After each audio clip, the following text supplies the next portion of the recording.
নতুন একটা ব্লগে সবাইকে ওয়েলকাম। আজকে কোনো ছুটির দিন না, কিন্তু আমি ছুটি নিছি কারণ আপনারা অনেকেই জানেন কিছুদিন আগে আমার ওয়াইফ জাপানে আসছে, আর তাই কিছু অফিসিয়াল কাজ করতে হইব। আর অফিসিয়াল কাজগুলো করতে হলে জাপানে নিজের কোম্পানি থেকে একদিনের ছুটি নিতে হয়, আর ওই দিনটা পুরা দৌড়ের উপর যায়। আর আমিও ভাবলাম শনি রবিবার ছাড়া যেহেতু একদিন জাপানে বাইরে হওয়ার সুযোগ পাইছি, হোক সেটা একটা দৌড়ের উপর দিন, কিন্তু আপনাদেরকে দেখাই।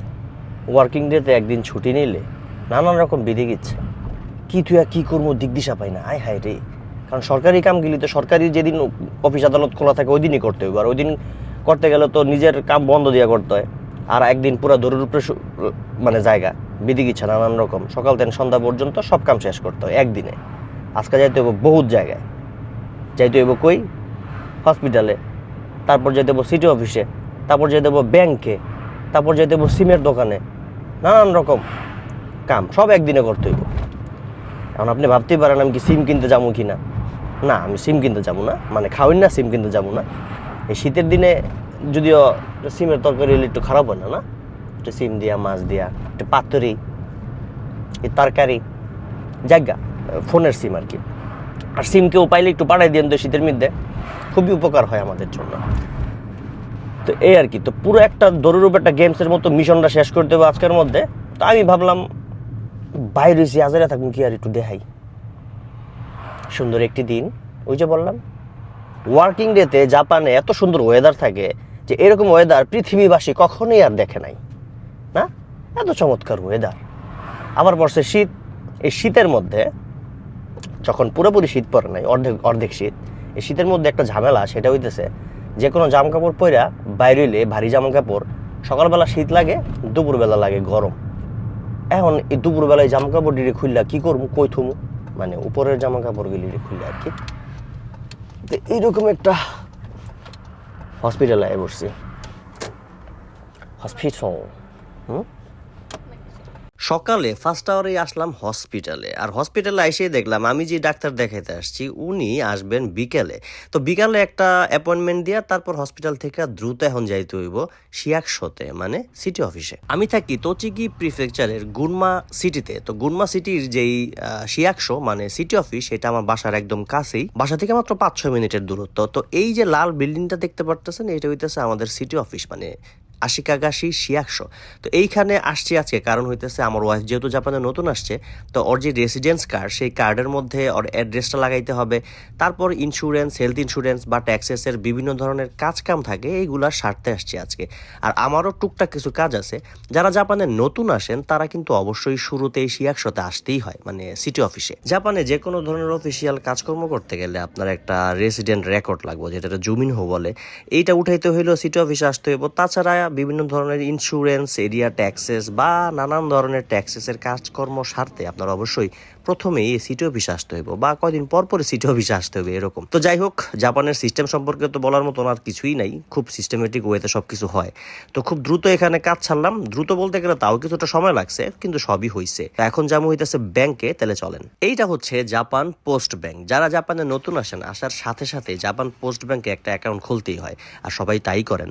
আর প্রতি মাসে আপনি যেখানে চাকরি করেন সেখান থেকে স্যালারি রিসিভ করার জন্য আপনার এই জাপান পোস্ট ব্যাংকের ক্যাশ কার্ডটা লাগে। তাছাড়া প্রতি মাসে মাসে আপনি যেখানে ফিক্সড বিল পে করেন সেখানেও অনেক সময় জাপান পোস্ট ব্যাংকের অ্যাকাউন্ট চায়। আর আজকাল জাপানে আমাদের ফরেনারদের জন্য জাপান পোস্ট ব্যাংক সহ বিভিন্ন যে ব্যাংকগুলো আছে সেই ব্যাংকের নতুন অ্যাকাউন্ট খোলাটা একটু টাফ হয়ে গেছে। তারপরে আসলো সিম পর্ব, আর এই সিম কানেকশনের জন্য আসতে হয়েছে আপিতাতে, যেটা আশিকাগা সিটির একদম সেন্ট্রালে। এখানে বেশ কয়েকটা সিম কোম্পানির দোকানপাট আছে, তো চলেন ভিতরে যাই দেখি কি আছে না আছে। এইটা আশিকাগা সেন্ট্রাল পয়েন্টে একটা বিশাল একটা শপিং মল, যেখানে আপনি ঢুকলে সবকিছুই পাবেন, মানে সুপার শপ থেকে শুরু করে জামা কাপড়, সিম টিম, খাওন দাওনের দোকানপাট সবই আছে। এখান থেকে আজকে আমার ওয়াইফের জন্য একটা সিম কানেকশন নিয়ে নিলাম। আর আরেকটা কথা, এই যে অফিসিয়াল কাজগুলা করতেছি বা এই যে সিম নিতেছি, এগুলা ডিটেলস আপনাদের ভিডিও দেখাইতে পারতেছি না, কারণ সব জায়গায় যাই আসলে মোবাইলটা অন করে ভিডিও করাটা একটু অড ব্যাপার।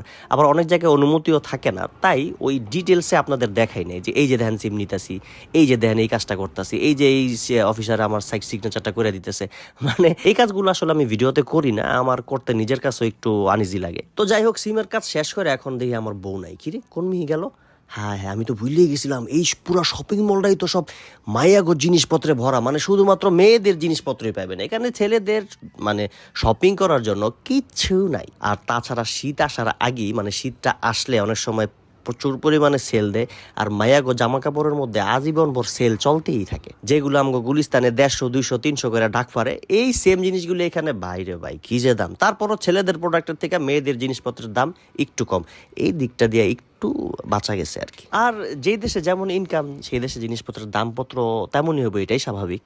আর এই 2-3টা জায়গা ঘুরতে ঘুরতে অলরেডি দুপুর হয়ে গেছে, খাওয়ানোর সময় তো খাইতে আবার বাইর যাবো, তো চিন্তা করলাম কি বিকালে তো হসপিটালে যাইতে হইব, তাছাড়া কিছু কেনাকাটাও আছে, তাহলে একটা কাজ করি এখানে টুকটাক কিছু খায়া মেয়া নেই। তো লাঞ্চ টাইম, হসপিটালে আমার অ্যাপয়েন্টমেন্ট দেওয়া আছে বিকালবেলা, আর বিকাল আসতে আসতে এখন অনেক বাকি। আর পাশেই একটা সেকেন্ড স্ট্রিট শপ আছে, আর জাপানে বড় বড় শহরগুলোতে আপনি 2-3টা করে সেকেন্ড স্ট্রিট বা রিসাইকেল শপ পাবেন। এইখানে খুবই রিজনেবল প্রাইসে অনেক জরুরি জিনিসপত্র অনেক সময় পাওয়া যায়। তো আমি ভাবলাম হাতে যেহেতু সময় আছে এখানে একটু ঘুরে গেরা দেখি, কিছু একটা পাইও ফেলতে পারি।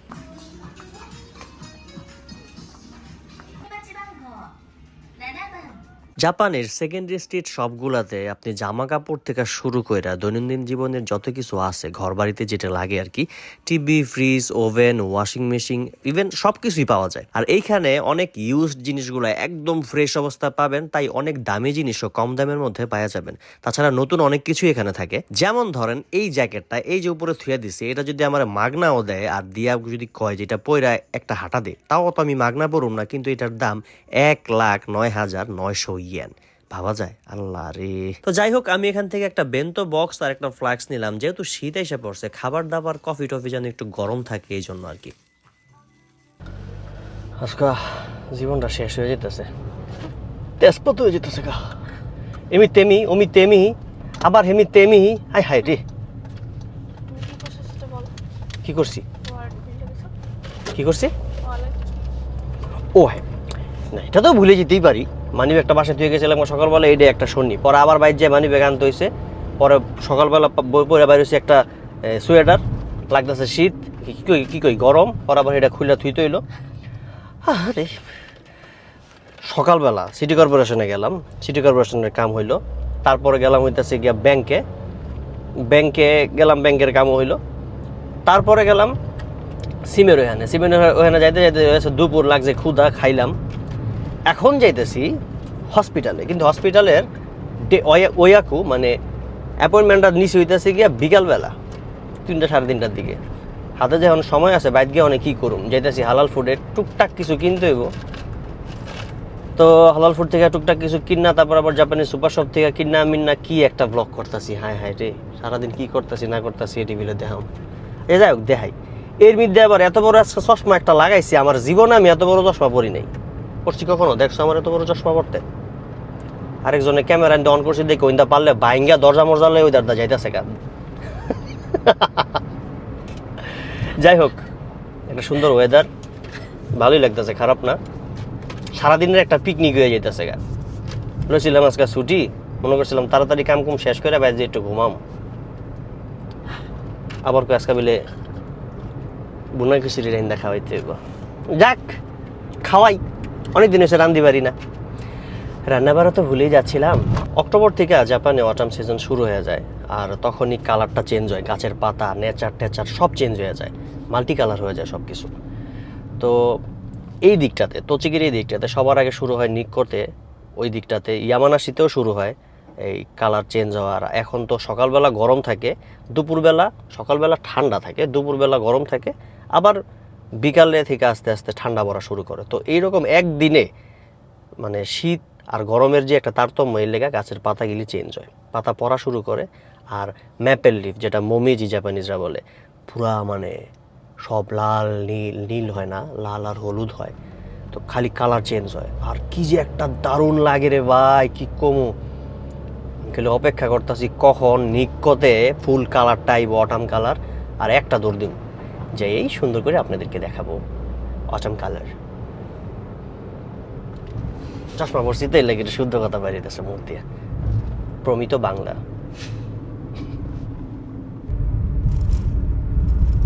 ক্ষুধার যন্ত্রণায় এই আকাশের চাঁদকে লাগে কি জানো, ঝলসানো রুটি, আর তোমার এখন আইসক্রিম খাইতে ইচ্ছা করতেছে দেখে এই মেঘরে কি মনে হইতেছে? মোটেই আইসক্রিম খাইতে ইচ্ছা করতেছে না, মেঘটা দেখে মনে হচ্ছে আইসক্রিমের মতো, ক্যান্ডি ফ্লসের মতো দেখা যায়। ক্যান্ডি ফ্লস কি? মানে হাওয়াই মিঠাই যেটা আর কি, সাদা হাওয়াই মিঠাইগুলো। এই হাওয়াই মিঠাই লাগতেছে তোমার এই আকাশটারে? হ্যাঁ, মেঘগুলা। ও আচ্ছা আচ্ছা, মনে হচ্ছে নিয়ে নিয়ে খাই ফেলতে পারবো। এই যে এই পাহাড়ে যে গেছিলা তোমার মনে আছে? সুন্দর, আমার বাড়ির থেকে দেখা যায়। দিয়ে ঢাকা।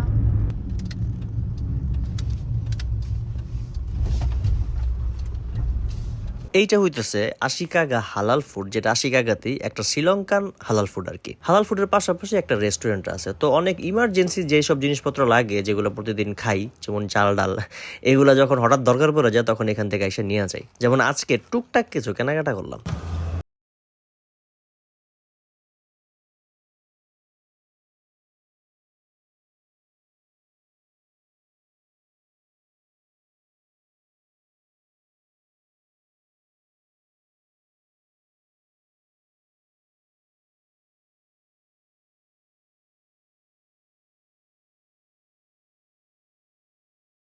একদম বুড়া বুড়া লাগে, কারণ হইতেছে এইখানে আপনি ইয়াং কোনো পোলাপান পাবেন না, যে কিনা রোগী সবই থাকে একটু বয়স্ক, যার কারণে নিজেরও আপনার একটু বয়স্ক বয়স্ক লাগবে। যাই হোক, হাসপাতালে আসলাম, দ্রুত কাজ টাজ সারলাম, যেহেতু আগে আমার অ্যাপয়েন্টমেন্ট দেওয়া ছিল। আর জাপানের হসপিটালগুলোতে আগে আগেই আপনার অ্যাপয়েন্টমেন্ট নিয়ে তারপর আসতে হয়, তাইলে আপনার জন্য এটা সুবিধাজনক। হসপিটালের কাজ শেষ করে বাইরে হইতে শেষ বিকেল, আর জাপান শেষ বিকেল সবসময় একটু সুন্দর লাগে। ওয়েদারটাও চমৎকার ছিল আজকে, যদিও একটু বাতাস ছিল শেষ দিকে, তাই আবার সোয়েটার পরতে হয়েছে। তো যাই হোক, বিকেলটা ভালোই লাগতেছিল, মানে শেষ বিকেলটা আর কি। পুরা উড়ামুস্তে একটা দিন গেল আজকে, সকাল থেকে সন্ধ্যা পর্যন্ত। সন্ধ্যা হয়ে গেছে গা, এখন যাইতেছি বাসায়। তো আজকে সারাদিন মানে এই জিনিসগুলো দেখাইলাম কেন, মানে জাপানে উইকডেতে অফিসিয়াল কোনো কাজকর্ম যদি থাকে আমাদের, ধরেন এই যে সিটি অফিস বা ব্যাংকের কোনো কাজ বা হসপিটাল, এইসব কাজ করতে হইলে অফিসিয়াল দিনে করতে হয়। আর অফিসিয়াল দিনে তাহলে একদিন ছুটি নিতে হয়। আর ছুটি নেওয়া মানে হইতেছে সকাল থেকে সন্ধ্যা পর্যন্ত পুরা দিনটা একদম মানে কাজে থাকলে যেমন ব্যস্ত থাকি তার থেকেও বেশি ব্যস্ত থাকতে হয় ওই দিনটাতে, যেটা এই যে আজকের দিনটা দেখলেন আর কি। সকাল থেকে সন্ধ্যা পর্যন্ত পুরা ব্যস্ত, তারপর বাড়ির টুকটাক কাজ করতে বোঝাইয়া না, বাড়ির টুকটাক কাজ করার জন্য তো এখন আছে, তারপরেও আর কি। তো এই আর কি। তো ওয়েদারটা ভালো ছিল, কিন্তু বিকালবেলা এই যে দেখতেছেন আবার ড্রেস চেঞ্জ, সকালে শীত, দুপুরে গরম, আবার এখন শীত, এর লেগে ড্রেসটা চেঞ্জ করে এখন আবার ভারী একটা কিছু একটা পরতে হইলো। কয়দিন পর অবশ্য ঠিক হয়ে যাবো এই তারতম্যটা, তখন পুরা ঠান্ডা, কোনো গরম মরম নাই, তখন গাড়ির মধ্যে সবসময় একটা দাম ছেড়ে রাখতে হইব, গরম হিটার। ওয়ার্কিং ডেগুলোতে নিজের পার্সোনাল কাজগুলা করার জন্য যদি একদিন কোনো রকম ভাবে ছুটি নেওয়াও যায়, ওই দিনটা এমন একটা দৌড়ের উপর যায় সেটা তো দেখলেনি। অনেক সময় হয়তো বা ভাবি যে তাড়াতাড়ি কাজটা শেষ করে বাসায় যে একটু ঘুমাইতে পারুম, একটু রেস্ট নিতে পারুম, বা অন্য যে নিজের আরও কিছু কাজ থেকে ওগুলো সারতে পারুম, আসলে এগুলোর কোনো ওয়েই থাকে না। আপনি নিজেই দেখলেন সকালে বের হইছি, এখন অলমোস্ট সন্ধ্যা, বাসায় যেতেছি, তাও বাসায় যাওয়ার আগে টুকটাক কিছু কেনাকাটা করে তারপর বাসায় যাব। এখন আসলাম জাপানের একটা সুপার শপ, গিওমো সুপার শপ, যেটা বাসার কাছাকাছি অনেক সময় আপনি পাওয়া যাবেন। প্রত্যেকটা সিটিতে 2-3টা করে থাকে। আর এই গিওমো সুপার শপে আপনি অনেক খাবারই হালাল পাইবেন, যেমন বনলেস চিকেন, হোল চিকেন, তাছাড়া অনেক ধরনের কিছু স্ন্যাক্সও পাইবেন যেগুলা হালাল। তাই আমি বেশিরভাগ সময় গিওমো থেকেই কেনাকাটা করি। আর গিওমো সুপার শপের দামও মোটামুটি অন্য সব সুপার শপের তুলনায় একটু কম। খাবারের আইটেম মানে আপনি প্রতিদিন যা যা খান অলমোস্ট সব কিছুই এই সুপার শপটার মধ্যে পাওয়া যায়। বিশেষ করে এখান থেকে আমি সবসময় মিক্সড ভেজিটেবল যেটা, সেটা নিয়ে যাই। হোটেল স্টাইলে একটা ভাজি রান্না করি পারোটা দিয়ে খাইতে, এটা তো অস্থির। তাছাড়া এখানে আপনি মাছ পাইবেন খুব কম দামে, ফ্রোজেন মাছ, যেটা বাংলাদেশের মাছের কিছুটা স্বাদও পাওয়া যায়। আর পরোটা তো পাওয়া যায়, এইটা খুব অবাক লাগছে আমার কাছে, এখানে পরোটা রুটি পাওয়া যায়। তো এখান থেকে এমন সময় পরোটা না পারোটা, আচ্ছা যাই হোক, একটা হইলেই হইলো, পরোটা যে কোনো দুইটা জিনিস একই। তো এখান থেকে মাঝে মাঝে আমি নিয়ে যাই। তো আপনি পরোটা কর না পারোটা কর, সেটা একটু লেখা পাঠায় আমার, মানে এখানে লেখা দিয়েন। তাছাড়া এখানে নানান ধরনের চিজ, বাটার আর গুঁড়া দুধও পাইবেন, যেটা দিয়ে আপনি আরামসে দুধ চা বানায় খাইতে পারবেন। তো যাই হোক, এখন সন্ধ্যা হয়ে গেছে, বাসায় ফেরার পালা। আর আজকে আপনাদেরকে দেখাইলাম আমি আমার যত অফিসিয়াল কাজকাম আছে, বা সরকারি যে কোনো কাজকাম করতে হইলে নিজের একটা দিন ছুটি নিয়ে অফিস থেকে টিকা মানে কোম্পানি থেকে একদিন ছুটি নিয়ে সারাটা দিন কেমন দৌড়ের উপর কাটে এটাই দেখানোর চেষ্টা করলাম আজকে আপনাকে। আশা করি ব্লগটা ভালো লাগছে কিনা জানি না, ভালো লাগতে পারে নাও লাগতে পারে। ভালো লাগলে একটা লাইক দিয়ে শেয়ার দিয়ে দিন, আর যদি আমার পেজটারে এখনও ফলো দিয়ে না থাকেন তাহলে পেজটারে ফলো দিয়ে লগেই থাকেন জাপানের ব্লগগুলা দেখতে হইলে। তো ততদিন ভালো থাকেন, ভালো রাখেন।